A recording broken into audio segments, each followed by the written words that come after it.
Teorias que foram comprovadas pelo Planeta Novo, excelentíssimo canal. Ao longo da história, existem relatos que começam como simples teorias, histórias que são tratadas como paranoias ou exagero. Só que em alguns casos o tempo passa, documentos aparecem e aquilo que parecia absurdo acaba sendo confirmado. Acobertamentos de crimes, esquemas coordenados entre governos, programas secretos que pareciam coisa de filme. Tudo isso já deixou de ser teoria para virar Anthony um Edwards? fato comprovado. No vídeo de hoje, então, vamos te falar sobre teorias que foram comprovadas. Vamos ver, hein? E aí pessoal, beleza? Meu nome é Bruno Fabio, esse daqui é o Planeta Novo e se você ainda não é inscrito no canal, vai se inscrever agora e deixar o seu like para ajudar Tô a gente. inscrito, No vídeo pai, de tô hoje, a inscrito. gente vai trazer teorias Muito que tempo. foram comprovadas aqui pro canal e hoje eu estou aqui com o Lucas Sieca por trás da câmera que vai me dar a meta de likes. Salve Bruno Fabio, salve toda a galera aí que tá assistindo e hoje a meta de likes é 23 mil likes. 23 mil likes para esse vídeo e inclusive eu quero pedir para vocês que conhecem histórias a fundo aí, que já navegaram pela essa internet, né? É mais fácil vocês em 100, 150 mil pessoas conhecerem história do que a gente. Então comentem aqui teorias que vocês ouviram falar, que foram comprovadas depois de um tempo e aí a gente faz a pesquisa e vê se de fato foi, beleza? E a gente pode trazer um episódio 2. Então bate 23 mil likes aqui, deixa o like para ajudar a gente, comenta aqui embaixo pra gente ter um próximo vídeo e garante esse segundo vídeo. Vamos começar falando sobre experimentos em pessoas negras que aconteciam lá nos Estados Unidos.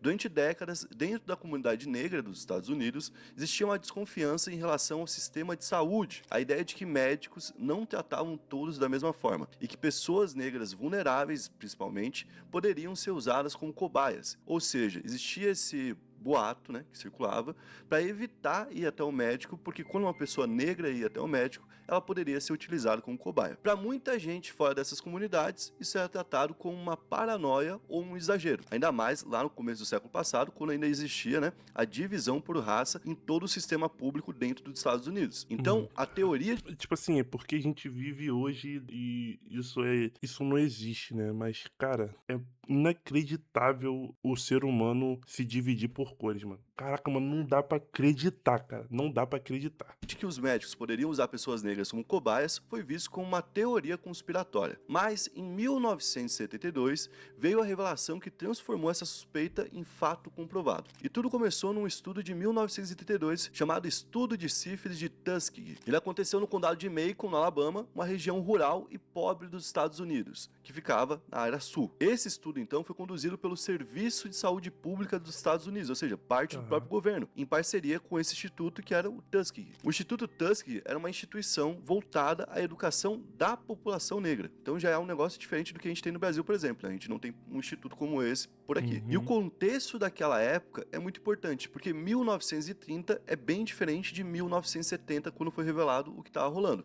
Em 1930 era o período da Grande Depressão. O que tinha rolado?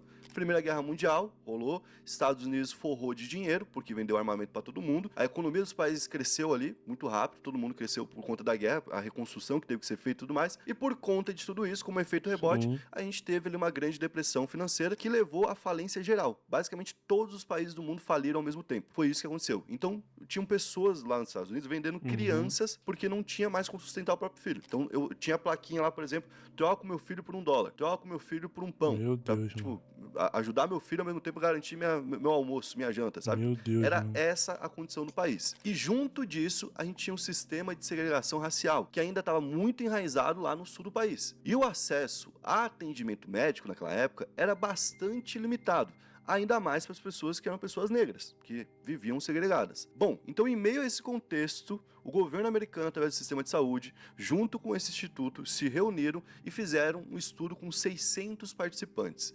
399 deles já tinham sífilis, 201 não tinham e serviriam como grupo de comparação. Os homens na época foram atraídos com promessas de atendimento médico gratuito, exames, refeições durante as visitas e até auxílios para uma despesa funerária caso acontecesse. Pra tu ver, o cara achava vantajoso, né, a família não ficar com o custo da morte dele caso acontecesse, porque pelo menos não ia ter esse custo. Era essa a condição financeira dessa galera que tava indo pra lá. Só que Caraca, eles mano. foram sem serem informados do porquê estavam indo. Eles não sabiam que inclusive estavam no meio de um experimento científico. E muitos não foram informados que tinham sífilis. Na verdade, o termo que eles usavam lá durante o estudo era bad blood, ou sangue ruim, né? Até parecido lá com o negócio do Harry Potter. Que era a forma deles se referirem a essas pessoas. E todos eles, os 600, acreditavam que tinham sangue ruim, certo? Porque eles não Caramba. sabiam quem tinha sífilis ou não. Que E eles também merda. acreditavam que tinham esse problema do sangue ruim e que estavam sendo tratados. Mas, na prática, eles estavam sendo observados. Em nenhum momento tentaram curar a sífilis deles. Lá no início dos anos 30, que é quando começa o estudo, não tinha nenhum tratamento eficaz para sífilis, ou seja, então,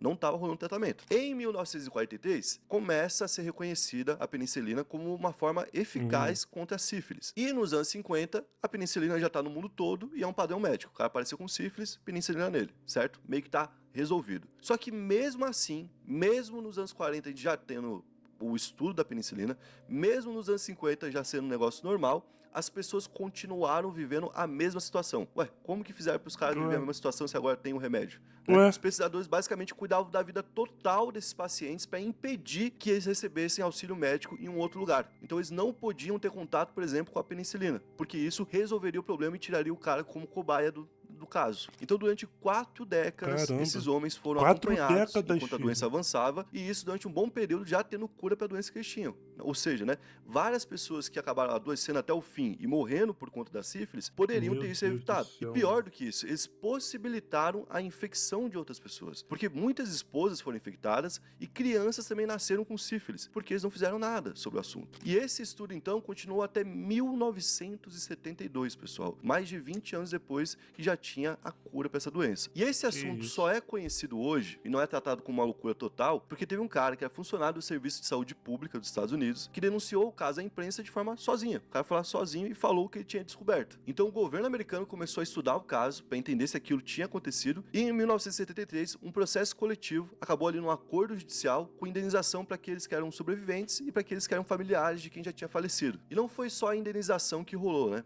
Tudo isso mudou o governo americano. O governo teve que criar novas regras de o que era ético ou não de ser usado na medicina humana e também criou alguns comitês de supervisão para poder ver se de fato isso estava sendo cumprido. E um ponto importante disso tudo acontece em 1997, 65 anos após o início do estudo. O presidente da época, Bill Clinton, fez um pedido oficial de desculpas na Casa Branca, reconhecendo que o governo americano havia falhado moralmente nesse caso. Ou seja, tudo 100% confirmado e também tinha começado com uma teoria da Caramba. conspiração.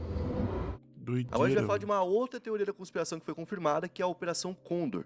Durante os anos 70, tinham várias ditaduras militares rolando aqui na América do Sul, e nesse contexto começaram a surgir alguns relatos fortes de que os opositores políticos que tinham fugido do seu país, ou seja, um cara que era contra o presidente do Chile, que era o Pinochet naquela época, tinha fugido do Chile e estava morando no Brasil, poderia continuar correndo risco, mesmo ele não vivendo mais no Chile, o que é contra as regras, né? É um crime contra a humanidade você perseguir um exilado, né? Tanto é que a gente vê gente de local muito perigoso saindo do país e conseguindo viver a vida tranquilamente. E familiares, então, desses exilados começaram, né, a denunciar de forma conjunta que existiam vários casos de pessoas que tinham desaparecido ou que tinham morrido, certo? E não tinha uma explicação. A única explicação que tinha é que o último momento da pessoa viva era sempre com alguém de terno próximo, alguém que buscava o cara, botava ele no carro e sumia com o cara. Ou seja, alguém muito parecido com o que a gente conhece de um agente da polícia, ou um agente do governo, um agente da inteligência secreta, né? E na época foi visto como uma teoria da conspiração porque era pouco estimado, né? O governo local do Chile, da Argentina, do Brasil. Você fala, pô, o Brasil tem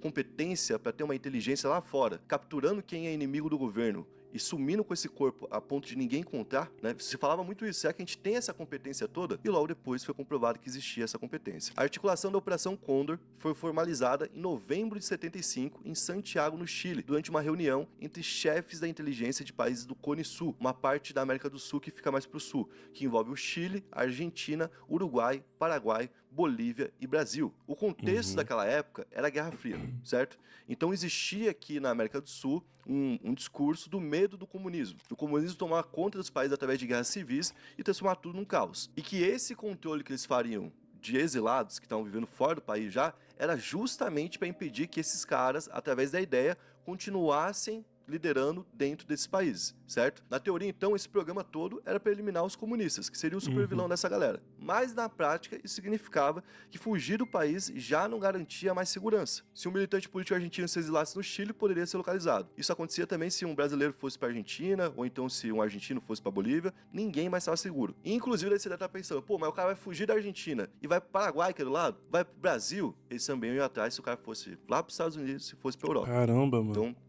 não tinha o que fazer. Você ia pra Doideira. qualquer lugar, você tava na mira dos caras. E olha que doideira, você não era mais um problema só do Brasil, você era um problema do Brasil, do Chile, da Bolívia, do Paraguai, ou seja, né, Que era uma doideira. aliança de investigação e de sumiço de pessoas. Porque na teoria era pra ser contra o comunismo, né? Tipo assim, Isso. é o vilão ali. Então, independente de onde o comunista estiver, se ele for brasileiro e estiver lá nos Estados Unidos, ele vai ter que Cara, desaparecer. E tinha um cara muito forte nisso, né? O Pinochet do Chile, ele era realmente... tacou fogo no Chile, tá ligado? E por muito tempo que se falava que não tem comprovação, não tem prova. Ah, faz até sentido de alguma forma, mas existem pontos contra e também não tem prova, então não tem como Uhum. oficializar, né? Até que isso começou a cair quando alguns documentos foram descobertos lá no Paraguai, nos anos 90. O que foi chamado de arquivos do terror. Esses arquivos do terror continham milhares de documentos ligados à repressão política. Eram telegramas diplomáticos que é parecido com o que a gente falou no caso do Wikileaks, né? Os cabos diplomáticos, que é a conversa entre alguém que representa o governo e outra pessoa que também representa o governo. Teoricamente, uma conversa Sim. governamental, né? Do governo. Exatamente. Telegramas diplomáticos, então, relatórios de inteligência e registros de cooperação confirmaram a existência desse esquema. E, por fim, tribunais na Argentina, no Chile e nos demais países passaram a reconhecer formalmente a existência da Operação Condor, inclusive em decisões judiciais onde pessoas processavam esses governos. Ou seja, outra teoria da conspiração que foi confirmada. Por fim, a gente vai falar do MK Ultra, que talvez seja a mais famosa de todas, Esse né? daí Por isso todo que a gente mundo deixou pro fim conhece. também, que alguma galera aí já deve conhecer essa história, que é também a mais bizarra de todas, provavelmente. Durante os anos 60 e 70, começaram a circular lá nos Estados Unidos rumores de que a CIA realizava experimentos secretos envolvendo drogas e manipulação ou controle mental. Para muita gente, isso parecia coisa de filme, ou uma paranoia típica daquela época, que era a Guerra Fria, todo mundo tava meio paranoico mesmo. Só que, na verdade, era uma verdade. E essa verdade surgiu de uma paranoia. Olha que doideira, como a paranoia realmente estava por aí. Os Estados Unidos tinham participado da Guerra da Coreia e tinha alguns soldados que tinham sido presos nessa guerra e que estavam voltando. Uhum. E dentro do grupo de soldados americanos, circulava o boato que os soldados que tinham sido presos na Coreia e que tinham voltado, não tinham voltado igual, que tinham passado por uma lavagem cerebral, certo? Esse boato ficou tão forte que a inteligência americana levou a sério e pensou, talvez exista algum controle mental. Então, se existia um controle mental, não pode estar do lado dos soviéticos, tem que estar do lado americano. Pra gente entender como isso funciona, olha que doideira.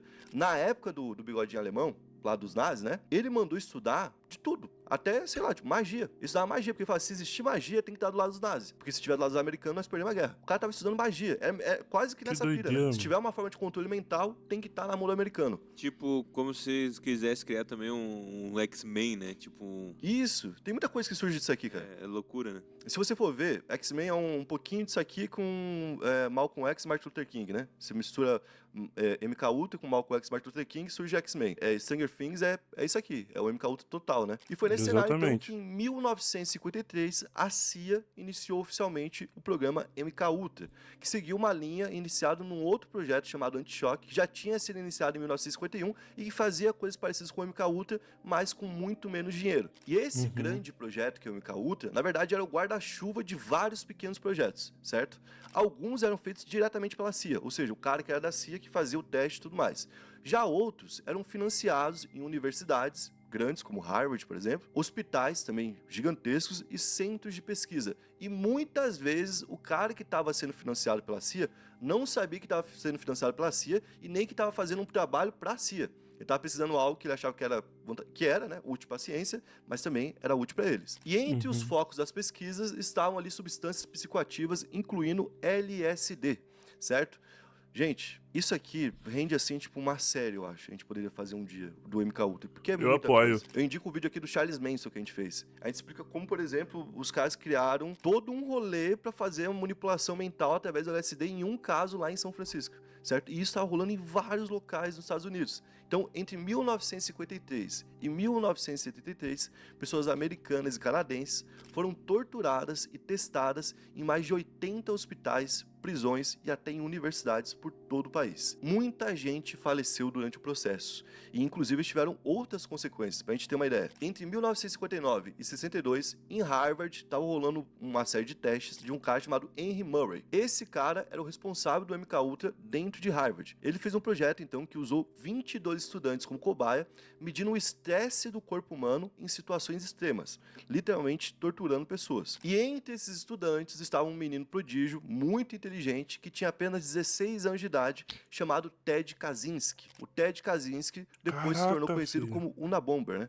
um cara que virou um problema enorme pros Estados Unidos, que inclusive a gente vai trazer um vídeo aqui no canal sobre Que ele. Ou isso? seja, né, os caras torturaram tanto uma pessoa que a pessoa virou depois um psicopata que saiu matando outras pessoas por aí. E tudo isso só foi ser encerrado lá em 73 e em 75, quando os Estados Unidos estavam passando meio que numa revisão governamental de olhar para os seus escândalos, olhar para o que estava rolando dentro dos Estados Unidos, né? O Senado criou uma comissão para investigar abusos cometidos por agências de inteligência e ver se algo secreto tinha sido feito de forma errada. Foi ali então que surgiu o MK Ultra, que já era contado por pessoas, mas não tinha nome e era levado como uma teoria. Quando o Congresso então começou a investigar, descobriram que muitos registros do programa haviam sido destruídos em 1973, por ordem interna da CIA. Imagina o que devia ter, tá ligado? Nossa, mano. Caraca. Porque se eles queimaram uns e ficou uns absurdos pra trás, imagina, né, os queimados. Cara, eu chuto que é algo bem perto do que foi feito lá na Alemanha, mano. Eu acho que sim também. E eu chuto que não são só eles. A gente tem um caso parecido no Japão, a gente tem um caso parecido na China, a gente tem um caso parecido na Coreia do Sul. Se investigar bem, deve ter na Rússia. Pô, a Rússia Ah, tem cara com de certeza. fazer Não, bagulho. com certeza.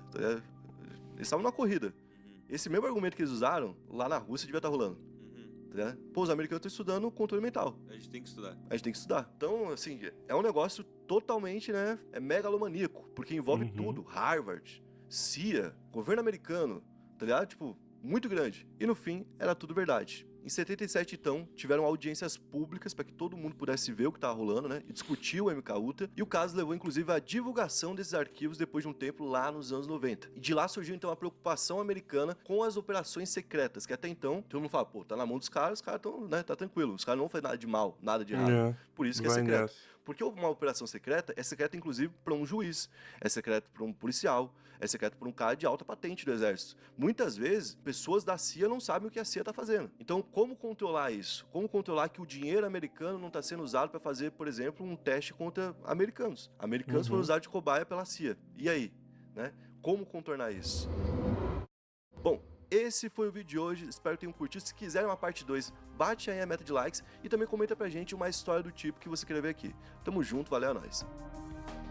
Caraca, moleque, esse MK Ultra é uma doideira. Eu queria muito ter, tipo assim, muito aprofundado sobre esse caso, porque eu queria saber até onde isso chegou, mano. Até onde isso chegou.